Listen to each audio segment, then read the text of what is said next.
How are you guys doing? Today is Saturday, May 22nd, 2021, out here in this quarantine.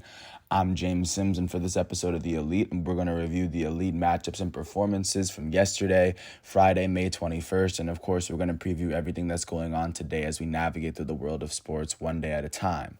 Looking at yesterday's final play-in matchup, it was an 8-9 matchup between the Golden State Warriors and the Memphis Grizzlies to decide who was going to face off against the top seed Utah Jazz in the playoffs. And in this game, the 9-seed Memphis Grizzlies would beat the Golden State Warriors, being the only team to make it out of the play-in game after being not the 7th or the 8th seed. So of course, great feat for them. Shows that the first team outside of the top 8 to make it in. So of course, this was exciting for the Golden State Warriors in this matchup.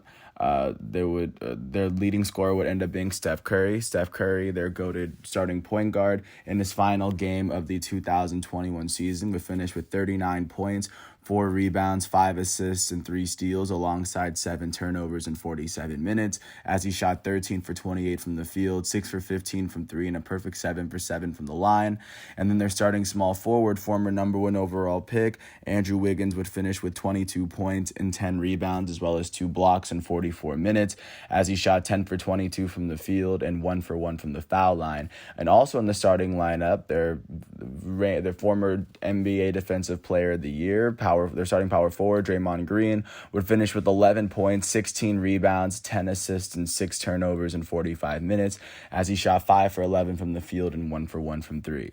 For the Memphis Grizzlies in this matchup, their leading scorer would be their elite starting point guard, Ja Morant, out of Murray State. He would finish with 35 points, 6 rebounds, 6 assists, and 4 steals, alongside 5 turnovers in 46 minutes, as he shot 14 for 29 from the field, 5 for 10 from 3, and a perfect 2 for 2 from the line. And this game would end with the Memphis Grizzlies outscoring the Warriors 18-13 in overtime. And with this win, their next matchup will be their next 2 playoff games will be in Utah as they face off against the team that held the best record in the NBA this season. Looking out to what's going on today. Today is the first day of actual NBA playoff basketball. Starting at 2 o'clock, it is the Eastern Conference 3-6 matchup as the 3-seed Milwaukee Bucks are going to host the 6-seed Miami Heat on ESPN, just to see how this series is going to get started, as this is a rematch of last year's Eastern Conference semifinal matchup where the Bucks ended up getting beat by the Heat 4-1 when Giannis got hurt. Following that at 4:30, it will be the Western Conference's 4 or 5 matchup as the 4-seed Los Angeles Clippers are going to host the 5th-seed Dallas Mavericks on ESPN. Luka Doncic versus Kawhi and PG. And at 8 o'clock, it'll be the Game 1 matchup, and it'll be the 2-7 matchup in the East on ABC as the 2-seed Brooklyn Nets, led by James Harden, Kyrie Irving, or Kevin Durant, of course, are going to host Jason Tatum, Kemba Walker, and the Boston Celtics. That'll be on 8 o'clock on ESPN, on ABC. And then following that, at 10:30, it will be the Western Conference 3-6 matchup as the 3-seed Denver Nuggets are going to host the 6-seed Portland Trailblazers on ESPN, as Nikola Jokic and Damian Lillard are going to face off against one another to see who can get the first advantage in this series. Staying within the arena, but taking a really quick look at what's going on the ice, checking out the NHL as we are entering this part of as we're entering through the Stanley Cup playoffs one day at a time. Starting off in Edmonton, the Edmonton Oilers hosted the Winnipeg Jets, and the Jets would end up beating the Edmonton Oilers 1-0 in order to pick up their second win of the series. With this win, the Winnipeg Jets, who are currently holding the North Division 3 seed, are beating the 2-seed Oilers 2-0 following this matchup. Jumping out to Boston, the Boston Bruins would end up beating the Washington Nationals 4-1 with a really big win at home. For this one, they would end up scoring 3 goals in the third period in order to do so. They now currently lead the series 3-1 in the East Division, as the Bruins hold the 3 seed, Capitals hold the 2. The Capitals now have to win the next 3 games in order to win. The Bruins are 1 win away.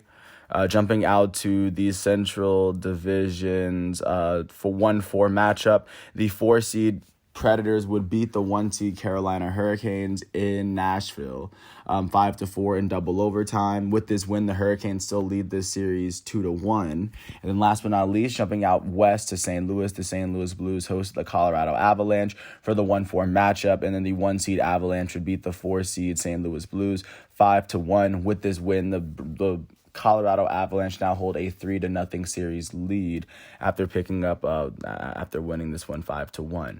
Looking out to what's going on today in the NHL playoffs,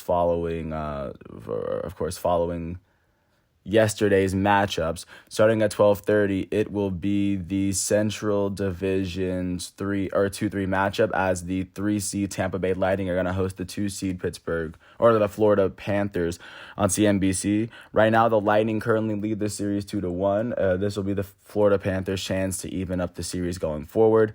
Jumping out to the East Division's 1-4 matchup, the 4-seed New York Islanders are going to host the 1-seed Pittsburgh Penguins on NBC at 3 o'clock. The Penguins currently lead this series 2-1, as a win here could put them one win away from clinching it. And then jumping out to the North Division's 1-4 matchup, the 1-seed Toronto Maple Leafs are going to host the 4-seed Montreal Canadiens. The Canadiens currently lead this series 1-0 after picking up the first win. The Maple Leafs looking to even it before they head over to Montreal. And last but not least, at 8 o'clock on NBC, it will be the Western Division's 2-3 matchup, as the 3-seed Minnesota Wild will host the 2-seed Vegas Golden Knights. Right now, Vegas leads this series 2-1 at the moment. Right now, that's what the NHL playoff picture, the Stanley Cup playoff picture is looking like, as we're still in the first round for all these teams. Jumping out to the MLB, as the MLB season is in full bloom. Starting off in Washington, D.C., the Nationals would end up beating the Orioles 4-2 after they started their scoring in about the 5th inning. No score up in the beginning. For the Baltimore Orioles in this matchup, the start and the loss would end up going to Jorge Lopez. Lopez would allow 2 earned runs in 5 innings pitched, as he struck out 8 on the day. With this loss, Jorge Lopez is 1-5 as the starting pitcher for the Baltimore Orioles, and the only player on the Orioles that had more than one hit was their first baseman, Trey Mancini. He went 2 for 3 with an RBI, and then their shortstop, Freddie Galvis, would finish with both RBIs, as he went 1 for 3 with 2 RBIs and a run. He hit his 6th home run of the season in the 9th inning, but it was too late. For the Nationals, the start and the win went to Steven Strasburg, who allowed no earned runs in 5.1 innings pitched, as he struck out 4. With this win, Strasburg is 1-1 on the season.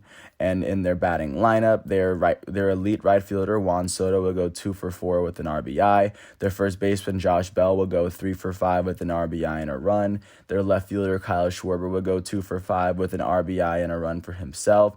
And then their second baseman, Josh Harrison, would end up going 2 for 4 on the day with an RBI. With this win, the Washington Nationals are now 18-23. That is the worst record in the National League East. They now trail the first-place New York Mets by 4.5 games in the division, as they have now won 5 of their last 10 games. With this loss, the Baltimore Orioles are now 17-27. That is the worst record in the American League East. They have lost 8 of their last 10 games, and they currently trail the first-place Boston Red Sox by 10 games in the division. Jumping out to Philadelphia, the Phillies hosted the Boston Red Sox, and the Red Sox would end up beating the Phillies 11-3 to give Perez the second win of the season. For the Philadelphia Phillies, the start and the loss went to Aaron Nola. Nola would allow 4 earned runs in 5 innings pitched. He struck out 9 on the day. With this loss, Aaron Nola is 3-4 as a starting pitcher for the Phillies. Their second baseman, Gene Segura, would end up going 3 for 4 with 2 RBIs and 2 runs on the day, as Gene Segura would hit his 3rd home run of the season, the only home run of the day for the Phillies. And then their third baseman, Alec Boehm, would go 2 for 4 with an RBI. For the Boston Red Sox, the start and the win went to Martin Perez. Martin Perez would end up allowing 3 runs in 6 innings pitches. He struck out 7. With this win, Perez is now 2-2 as the starting pitcher for the Red Sox this season. Their center fielder, Alex Verdugo, will go 3 for 3 with 2 runs on the day. Their elite left fielder, JD Martinez, will go 2 for 4 with 3 runs. Their shortstop, Xander Bogaerts, will go 2 for 5 with 2 RBIs and a run. Their third baseman, Rafael Devers, will go 2 for 4 with 3 RBIs and 2 runs, as he hit his 12th home run of the season. And then their catcher, Christian Vasquez, will go 2 for 5 with 3 RBIs and a run. With this win, the Boston Red Sox are now 28-18. That is the best record in the American League East. And win percentage-wise, that is the best record in the American League right now, as they have now won 6 of their last 10 games, and they now sit a game ahead of the second-place Tampa Bay Rays in the division. With this loss, the Philadelphia Phillies are now 22-23. That is the second-best record in the National League East, as they have now lost 6 of their last 10. They currently sit 2.5 games behind the first-place New York Mets in the division right now, to give a sense of where the Phillies are. Jumping out to Yankee Stadium, the New York Yankees would end up beating the Chicago White Sox 2-1 to pick up their 26th win of the season. For the Chicago White Sox, the start will go to Carlos Rodon. Rodon would allow no earned runs in 6 innings pitched as he struck out 13 batters on the day. The loss would end up going to their closer, Evan Marshall. Marshall would allow 1 earned run in 1 inning pitch as he was unable to strike out a batter, but he allowed 1 earned run. So with this loss, he is now 0-2 as a relief pitcher. Their third baseman, Yohan Moncada, will go 2 for 4. And then their designated hitter will be the only other player with more than 1 hit, as he went 2 for 3 on the day. For the Yankees, the start went to Jordan Montgomery. He allowed no earned runs in 7 innings pitched. He struck out 11 on the day. Incredible strikeout matchup between these two starting pitchers, but the win would go to the Yankees closer, Aroldis Chapman. He allowed no earned runs in 1 inning pitch as he was unable to strike out a batter. But with this win, Chapman is now 3-0 as a relief pitcher. Their elite right fielder, Aaron Judge, would go 2 for 4 with a run on the day as he struck out twice. And then their elite shortstop, Gleyber Torres, would go 2 for 4 with 2 RBIs and a run as he hit his second home run of the season. And then their left fielder, Miguel Andujar, would end up going 2 for 3 on the day. With this win, the New York Yankees are now 26-19. That is the third best record in the American League East. They now trail they've won 7 of their last 10 games, and they now trail the first place Boston Red Sox by 1.5 games in the division. With this loss, the Chicago White Sox are now 26-17. That is the best record in the American League Central. They have lost 4 of their last 10 games, but they still sit 2.5 games ahead of the second place Cleveland Indians in the division. Speaking of the Cleveland Indians, the Indians hosted the Minnesota Twins, and after putting up 9 runs in the 4th inning, the Twins would beat the Indians 10-0 to give Randy Dobnak his first win of the season. For the Cleveland Indians, the start and the loss went to Tristan McKenney. McKenney would allow 6 earned runs in 3.1 innings pitched as he struck out 4 on the day.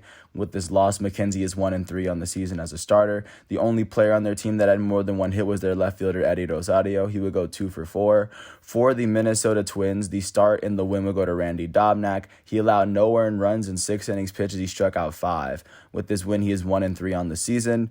In their batting lineup, their right fielder, Alex Kirilloff, would end up going 2 for 5 with 2 RBIs and 2 runs. Their first baseman, Miguel Sano, would go 2 for 4 with an RBI. And then their shortstop, Andrelton Simmons, would end up going 2 for 4 with an RBI and a run on the day for him. With this win, the Minnesota Twins are now 16-28. That is the worst record in the American League Central, as they have won 4 of their last 10, and they now sit 10.5 games behind the first place Chicago White Sox in the division. With this loss, the Cleveland Indians are now 23-19. That is the second best record in the American League Central. They have now lost 5 of their last 10, and they currently sit 2.5 games behind the first place Chicago White Sox in the division. That's what they're looking like. Jumping out to Miami, the Marlins hosted the New York Mets, and in a 12th inning in which the Mets outscored the Marlins 3-2, they would beat them. They would end up picking up the win as they beat the Marlins 6-5 in the game. For the Marlins, the start would be given to John Curtis. John Curtis would allow 1 earned run and 2 total in 1 inning pitched. He would not get the decision. The decision would end up going to their last pitcher, Adam Simber. Simber would allow 2 earned runs and 3 total in 2 innings pitched, as he was only able to strike out 1 batter. With his loss, Simber is 0-1 as a relief pitcher for Miami. Their second baseman, Jazz Chisholm Jr., would go 2 for 6 with a run on the day. Their shortstop, Miguel Rojas, would go 2 for 6 with an RBI for himself. Their first baseman, Garrett Cooper, would end up going 2 for 5 with 2 RBIs and a run as Cooper hit his 4th home run of the season. And then for the New York Mets, the start went to their Duke product, Marcus Stroman. Stroman would allow 2 earned runs in 6 innings pitched as he struck out 8 on the day. The win will go to their relief pitcher, Drew Smith. Drew Smith would allow no earned runs in one inning pitch as he struck out a batter. With this win, he is 1-0 on the season as a relief pitcher. In their batting lineup, their elite shortstop, Francisco Lindor, will go 2 for 5 with an RBI and a run on the day. And then their center fielder, Johanshwy Fargas, Jonashwy, sorry if I butchered the name, he would end up going 2 for 5 with 2 RBIs on the day. With this win, the New York Mets are now 21-17. That is the best record in the National League East, as they have now won 6 of their last 10 games. They currently sit 2.5 games ahead of the second-place Philadelphia Phillies in the division. With this loss, the Miami Marlins are now 20-24. That is the 4th best record in the National League East. They have now lost 5 of their last 10 games, and they currently trail the New York Mets by 4 games in the division. Jumping out to Cincinnati, the Cincinnati Reds hosted the Milwaukee Brewers, and the Reds were able to pull off a 9-4 home win. Of course, just being led by Hoffman right out the gate. For the Milwaukee Brewers, the start and the loss will go to Adrian Hauser. He would allow 6 earned runs in 4 innings pitched as he struck out 4 on the day. With this loss, he is 3-5 on the season as the starting pitcher for the Milwaukee Brewers. Their center fielder, Lorenzo Cain, will go 2 for 5 with an RBI as he was the only player on the team that had more than 1 hit. And then for Cincinnati, the start and the win would end up being given to Jeff Hoffman. Hoffman would allow 1 earned run in 5 innings pitched as he struck out 7. With this win, Hoffman is now 3-3 as a starting pitcher for Cincinnati. And then in their batting lineup, their left fielder, Jesse Winker, would go 4 for 4 with 3 RBIs and 4 runs as he hit 3 home runs yesterday. He hit his 9th, 10th, and 11th home runs of the season yesterday. And he was the only player on the Reds who had more than 1 hit. Their center fielder, Tyler Naquin, will go 1 for 4 with 3 RBIs and a run as Naquin hit his 10th home run of the season. With this win, the Cincinnati Reds are now 20-23. That is the 4th best record in the National League Central as they now trail the St. Louis Cardinals by 4.5 games in the division as they have now won 4 of their last 10 games. With this loss, the Milwaukee Brewers are now 21-23. That is the 3rd best record in the National League Central as they now trail the St. Louis Cardinals by 4 games in the division as the Brewers have lost 7 of their last 10.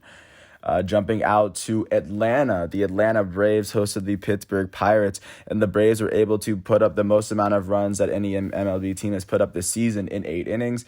They were able to beat the Pirates 20-1. 10 of their 20 would come in the last 2 innings as they were able to completely run it up in the Battle of the Andersons. For the Pittsburgh Pirates, the start and the loss would go to Tyler Anderson. He would allow 9 earned runs in 5 innings pitched as he struck out 7 on the day. With this loss, he is 3-4 on the season. Their pinch hitting second baseman, Will Craig, would end up going 2 for 2 with an RBI. Their first baseman, Eric Gonzalez, would end up going 2 for 3 with a run on the day. And then their left fielder, Ben Gamel, would end up going 2 for 4 on the day for himself. For the Atlanta Braves, the start and the win would go to Ian Anderson, who allowed no earned runs in 6 innings pitched as he struck out 6 on the day. With this win, Ian Anderson is 4-1 on the season for the Atlanta Braves. Their elite right fielder, Ronald Acuna Jr., will go 2 for 5 with 5 RBIs and 2 runs as he hit his 14th home run of the season. Their elite left fielder, Marcell Ozuna, will go 3 for 5 with 2 RBIs and 3 runs as Marcell Ozuna would hit his 7th home run of the season. Their elite second baseman, Ozzie Albies, would go 2 for 5 with 3 RBIs and 2 runs as Ozzie Albies would hit his 7th home run of the season. Their third baseman, Austin Riley, would go 3 for 4 with 3 RBIs and 2 runs as he was hit his 6th and 7th home runs of the season yesterday. Their shortstop, Dansby Swanson, would go 3 for 4 with an RBI and 3 runs. Dansby Swanson would end up hitting his 7th home run of the season. Their catcher in this game, Kevin Smith, would end up going 2 for 4 with an RBI and 2 runs. Their center fielder, the Brave center fielder Guillermo Heredia would end up going 3 for 5 with an RBI and 3 runs, as Heredia would have a pretty big game for himself. And then last but not least, their pinch hitter, Edahira Adrianza, would go 1 for 1 with 4 RBIs and a run as he had a grand slam in his only plate appearance. That would be his 3rd home run of the season. And with this win, the Atlanta Braves are now 21-24. That is the third best record in the National League East, as they now trail the first place New York Mets by 3.5 games in the division. The Braves have won 4 of their last 10 games. And then with this loss, the Pittsburgh Pirates are now 18-26. That is the worst record in the National League Central, as they trail the St. Louis Cardinals by 7 games in the division, as they have lost 6 of their last 4 games. Jumping out to Toronto, or to Tampa, but I guess they're going to pretend that it's Toronto. The Toronto Blue Jays hosted the Tampa Bay Rays, and the Rays were able to beat the Blue Jays 9-7 to pick up their 27th win of the season. For the Toronto Blue Jays, the start would go to Anthony Kay. Anthony Kay would allow 2 earned runs in 4 innings pitched as he struck out 4. He would not get the decision. The decision will go to the Toronto Blue Jays relief pitcher Jeremy Beasley. Beasley would allow 3 earned runs and 4 total in 1 inning pitch as he struck out 1 on the day. With this loss, he is 0-1 on the season as a relief pitcher. Their second baseman, Marcus Semien, would end up going 3 for 6 with 2 RBIs and 3 runs as he hit his 11th home run of the season yesterday. Their elite designated hitter, Vladimir Guerrero Jr., would go 3 for 5 with 4 RBIs and 2 runs, as Guerrero Jr. would go on to hit his 12th and 13th home runs of the season yesterday. And then their left fielder, Teoscar Hernandez, would go 2 for 6 with an RBI on the day for him. For the Tampa Bay Rays, the start went to Tyler Glasnow. Glasnow would allow 5 earned runs and 4.2 innings pitched as he struck out 2 on the day. And the win would end up going to their relief pitcher, Diego Castillo. Castillo would allow 1 earned run and 1.1 innings pitched as he struck out 2 on the day. In their batting lineup, the only player that had more than 1 hit was their second baseman, Brandon Lau. He went 2 for 3 with 3 RBIs and 3 runs as he would go on to hit his 8th and 9th home runs of the season yesterday. With this win, the Tampa Bay Rays are now 27-19. That is the second best record in the American League East, as they now trail the Boston Red Sox by a game in the division. The Rays have won 8 of their last 10 games. With this loss, the Toronto Blue Jays are now 23-20. That is the 4th best record in the American League East, as they now trail the Boston Red Sox by 3.5 games in the division, as they have now lost 4 of their last 10. Jumping out to Texas, or to Dallas, Texas, the Texas Rangers hosted the Houston Astros, and in the 10th inning, after trailing 5-4, the Texas Rangers would end up winning off of a 3-run walk-off home run from Adolis Garcia to give them their 20th win of the season. For the Houston Astros, the start would be given to Tyler Ivey. Ivey would allow 4 earned runs and 4.2 innings pitched as he struck out 3 batters on the day. The blown save and the loss would be given to their relief pitcher, Brian Abreu. Abreu would allow 2 earned runs and 3 total in .2 innings pitched as he struck out 1. This is his 3rd blown save of the season, and with this loss, he is 2-3 as a relief pitcher this season. In their batting lineup, their left fielder, Michael Brantley, would go 2 for 5 on the day. Their right fielder, Kyle Tucker, would go 2 for 5 with a run. And the only other player with more than 1 hit was their catcher, Jason Castro, who went 3 for 5 with an RBI and a run on the day. For the Texas Rangers, the start went to Kyle Gibson. Gibson would allow 1 earned run in 6 innings pitched as he struck out 4 on the day. The win would go to their relief pitcher, Taylor Hearn. Hearn would allow no earned runs in 1 inning pitch, as he allowed 1 run in the runner that was on second. He allowed that runner home, but he would strike out 2 on the day. With this win, he is 2-1 as a relief pitcher. Their first baseman, Nate Lowe, would go 2 for 5 with an RBI and a run. Their center fielder, Adolis Garcia, would go 2 for 5 with 5 RBIs and a run as he hit his 12th home run of the season. Their shortstop, Isaiah Kiner-Falefa, would go 2 for 4 on the day. And then their catcher, Jose Trevino, would end up going 2 for 4 with a run. With this win, the Texas Rangers are now 20-27. That is the 4th best record in the American League West. They now trail the Oakland Athletics by 7.5 games in the division, as the Rangers have only won 2 of their last 10 games. With this loss, the Houston Astros are now 26-19. That is the 2nd best record in the American League West, as they now trail the Oakland Athletics by half a game in the West. They have only lost 2 of their last 10 games, including this one. Jumping out to Kansas City, the Kansas City Royals hosted the Detroit Tigers, and the Tigers were able to beat the Royals 7-5 after the Tigers were initially trailing 5-2 going into the 7th inning. It would be a Miguel Cabrera grand slam to give the Tigers the lead and eventually the win. For the Kansas City Royals, the start would go to Mike Minor. Minor would allow 4 earned runs in 6 innings pitched as he struck out 8. The loss would go to their first relief pitcher, Tyler Zuber. Zuber would allow 2 earned runs and 7.2 innings pitched as he struck out 1. With this loss, he is 0-1 on the season as a relief pitcher. And then in the batting lineup, their left fielder Andrew Benintendi would go 2 for 4 on the day. And then their third baseman their third baseman Kelvin Gutierrez would end up going 2 for 4 with a run on the day. Those are the only two players with more than one hit. And then for the Detroit Tigers, the start and the win would go to Jose Urena. Urena would allow 5 earned runs in 6 innings pitched as he only struck out 1 on the day. With this win, Urena is now 2-4 as a starting pitcher this season, and the save would be given to Michael Fulmer, the former American League Rookie of the Year. He would allow no earned runs in 1 inning pitch as he struck out 1. With this save, Fulmer has 4 on the season. In their right field, Robbie Grossman would go 3 for 5 with a run on the day.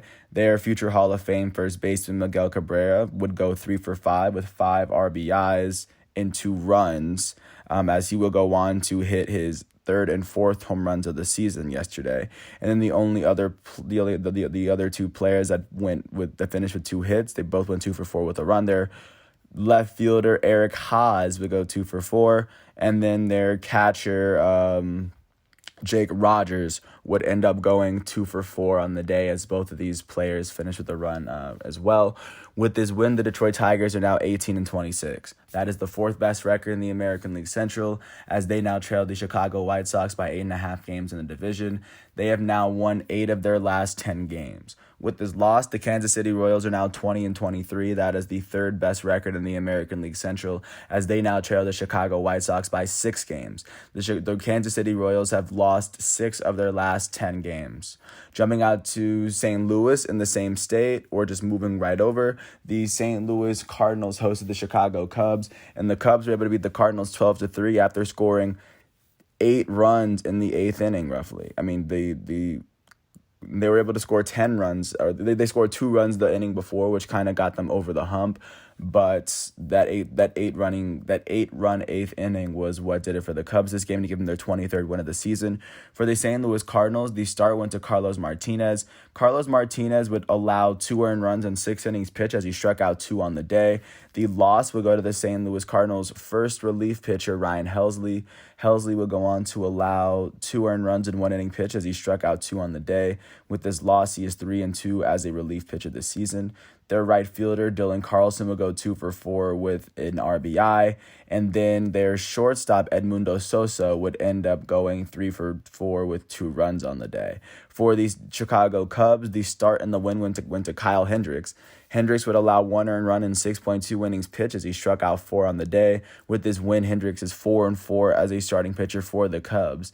In their batting lineup, their first baseman, Anthony Rizzo, would go 2 for 3 with 2 RBIs and a run, he had a good game for himself.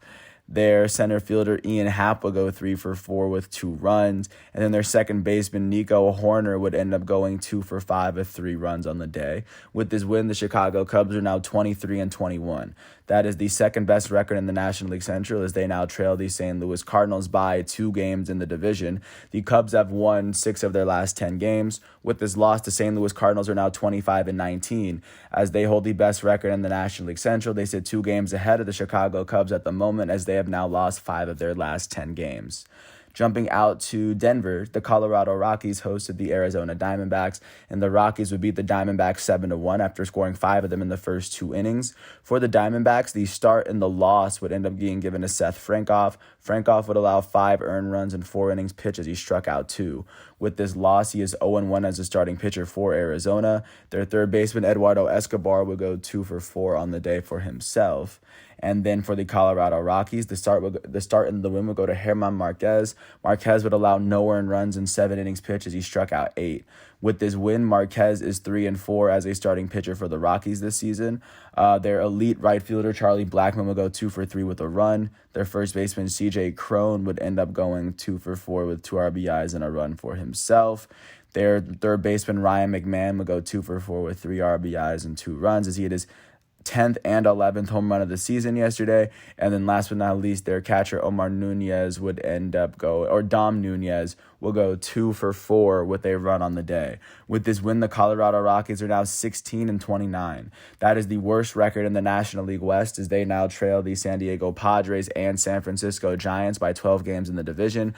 The Rockies have now won 4 of their last 10 games. With this loss, the Arizona Diamondbacks are now 18-28. That is the 4th best record in the National League West, as they now trail the Padres and the Giants by 10.5 games in the division.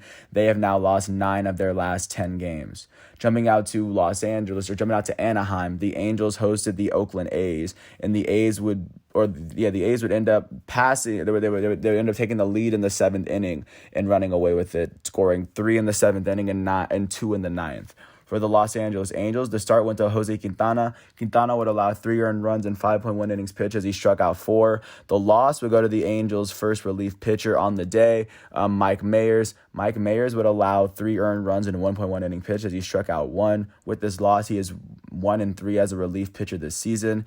Their first baseman, Jared Walsh, would go 2 for 4 with an RBI and a run as he would hit his 9th home run of the season. Their first baseman, Jose Rojas, would end up going 2 for 4 with a run on the day, and then their center fielder Juan Lagares would go 1 for 3 with a couple RBIs on the day. For the Oakland Athletics, the start would be given to James Kaprielian. Kaprielian would allow 2 earned runs and 5.2 innings pitched as he struck out 9 on the day.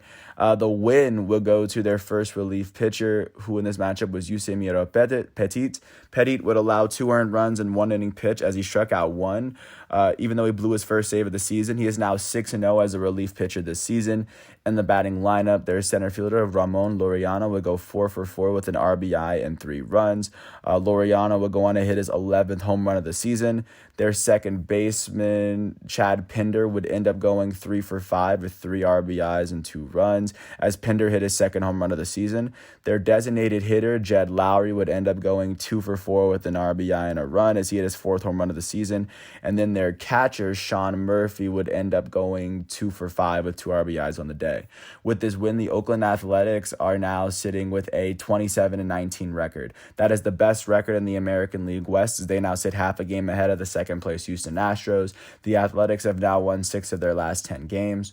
With this loss, the Los Angeles Angels are now 19-26. That is the worst record in the American League West, as they now sit 7.5 games behind the Oakland Athletics in the division. They have now lost 7 of their last 10 games. Jumping out to San Francisco, the San Francisco Giants hosted the defending champs Los Angeles Dodgers, and after putting up only 2 runs in the 3rd inning thanks to a home run from Chris Taylor, the Dodgers would run away with a 2-1 win thanks to some amazing pitching. For the San Francisco Giants, the start and the loss would go to Alex Wood. Wood would allow 2 earned runs and 6 innings pitched as he struck out 7 on the day. With this loss, Alex Wood is now 5-1 as a starting pitcher this season, as he picked up his first loss of the season against his former team. And no one on the Giants would finish with more than 1 hit on the day, or even an RBI for that matter. For the Los Angeles Dodgers, the start and the win went to the their elite starting pitcher, the former National League Cy Young winner, Trevor Bauer. He would allow no earned runs, but 1 run was given in 6.1 innings pitched as he struck out 11 batters on the day. He only allowed 2 hits. The Dodgers as a team only allowed 2 hits. With this win, Bauer is now 5-2 on the season, and the save was given to Blake Trinan, his 2nd of the season, as he was unable to strike out a single batter in the one inning that he pitched, as he was unable to allow as the Giants were unable to hit on him either. Blake Trinan now has 2 saves on the season. In their batting lineup, their elite right fielder Mookie Betts would go 2 for 4 with a run. Their left fielder Chris Taylor would go 1 for 4 with both RBIs on the day and 1 of the runs. And then their shortstop Gavin Lux would go 2 for 4 on the day. With this win, the Los Angeles Dodgers are now 27-18. That is the 3rd best record in the National League West, as they now trail the San Diego Padres and San Francisco Giants by a game in the division. They have now won 9 of their last 10 games. With this loss, the San Francisco Giants are now 28-17. They are tied with the San Diego Padres for the best record in the National League West, and the best record in the major leagues for that matter. The Giants have now lost 3 of their last 10 games, including this one. But right now they're still sitting with one of the top spots, and they currently share it with the San Diego Padres. The Padres were able to beat the Seattle Mariners 16-1 as they were able to score 4 runs in the first inning. They scored 4 runs in the second inning. They scored 4 runs in the fifth, and they scored 3 in the seventh, and then 1 in the eighth. For the Seattle Mariners in this matchup, the start and the loss would go to Chris Flexen. Flexen would allow 8 earned runs in 1.2 innings pitched as he struck out 1 on the day. With this loss, Chris Flexen is 4-2 as a starting pitcher for the Seattle Mariners. In their batting lineup, nobody on the team was able to log more than 1 hit, and a lot of that can be attributed to great pitching for the San Diego Padres. The start and the win went to Chris Paddock. Paddock would allow 1 earned run in 6 innings pitched as he struck out 6 batters on the day. With this win, Chris Paddock is now 2-3 as a starting pitcher for San Diego.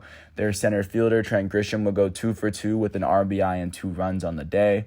With this win, or he would go on to hit his 6th home run of the season yesterday. Their right fielder, Jurickson Profar, would go 3 for 5 with an RBI and 3 runs. Their second baseman, Jake Cronenworth, would go 3 for 5 with 5 RBIs and 2 runs as he hit his 5th home run of the season. Their lead shortstop, Fernando Tatis Jr., would go 2 for 4 with 4 RBIs and 2 runs as Tatis hit his 11th home run of the season. Their first baseman, Eric Hosmer, would go 2 for 5 with 2 RBIs and 2 runs. Their left fielder, Tommy Pham, would end up going 2 for 3 with 3 RBIs and a run on the day. And then their third baseman, Ha-Sung Kim, would end up hitting 2 for 5 with an RBI and a run on the day. With this win, the San Diego Padres are now 28-17. They are tied with the San Francisco Giants for the best record in the National League West and the best record in the major leagues win percentage-wise. The Padres have now won 9 of their last 10 games to show for it. With this loss, the Seattle Mariners are now 21-24. That is the 3rd best record in the American League West. They now trail the Oakland Athletics by 5.5 games in the division. They have now lost 7 of their last 10 games. That is what the MLB is currently looking like following yesterday's matchups. Looking forward to what's going on today because, of course, we are entering a weekend series just to see how all these games are, how they're all setting up. At 1:05, the New York Yankees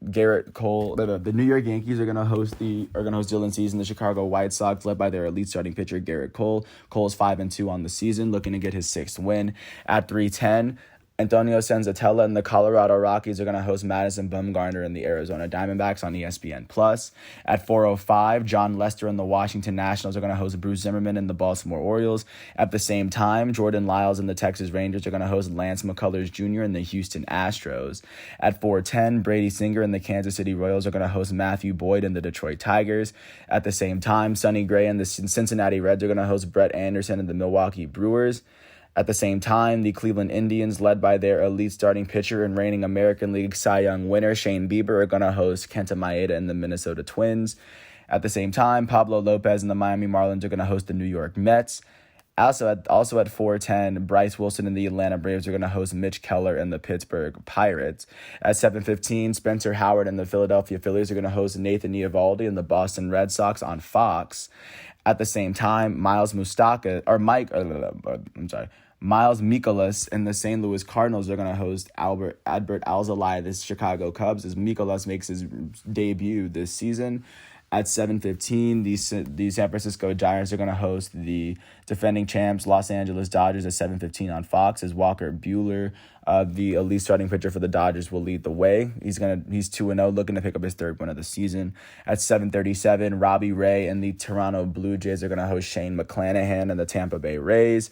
At 8:40, Ryan Weathers and the San Diego Padres are going to host Justice Sheffield and the Seattle Mariners. And then at 10:07, Dylan Bundy and the Los Angeles Angels are going to host Chris Bassett and the Oakland Athletics, just to give a sense of what's going on in the MLB today. And then last but not least, taking a look at what's going on off of the continent in the world of soccer, because we're entering about the last week of European soccer, or at least as far as a lot of the clubs are concerned. Yesterday there weren't any crazy big games that decided anything, but looking really quickly at what's going on today outside of the MLS, starting in the Bundesliga, Bayern Munich, the reigning Bundesliga champs and the current Bundesliga champs, are going to host FC Augsburg for their final game of the season. And being that the game is in Munich, they will have their trophy ceremony today. And then at the same time, Borussia Dortmund will face off against Bayer Leverkusen at 9:30. Dortmund has already secured a spot in Champions League, so a win or a loss here doesn't really do anything. But, some of the players is going to be their last game. It could be Erling Haaland's last game with the club. We have no idea. At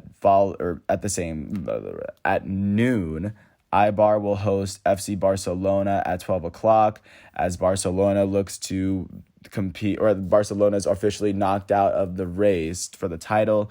Real Madrid's going to host Villarreal at the same time, and then Real Valladolid is going to host Atletico Madrid. Looking at how La Liga is shaping up for today, with one more game left, Barcelona has officially been eliminated for competition for the crown, but they've already clinched a spot in Champions League. But the thing is, Lionel Messi may not even return because this very well could be his last game at Barcelona. Real Madrid sits 2 points behind Atletico Madrid. So if Atletico Madrid loses and Real wins, Real Madrid very well could end up with the title. So most of the eyes in Spain are going to be looking at how the Madrid teams are going, because the La Liga champion will come out of Madrid this year. And then those are the big games that are going on today. And right now, like I said, that's everything roughly going on today. And not to mention, there's the third round of PGA Championships. With that said, once again, today is Saturday, May 22nd, 2021, out here in this quarantine. I'm James Sims. I want to thank everyone for listening to this piece. I hope all is well, and when all of today's matchups are finished, I will come back tomorrow, Sunday, May 23rd, for another episode of The Elite. Until then, I want to thank everyone for listening 40 minutes of this piece. I hope all is well, and I will catch you tomorrow with another episode. Peace out.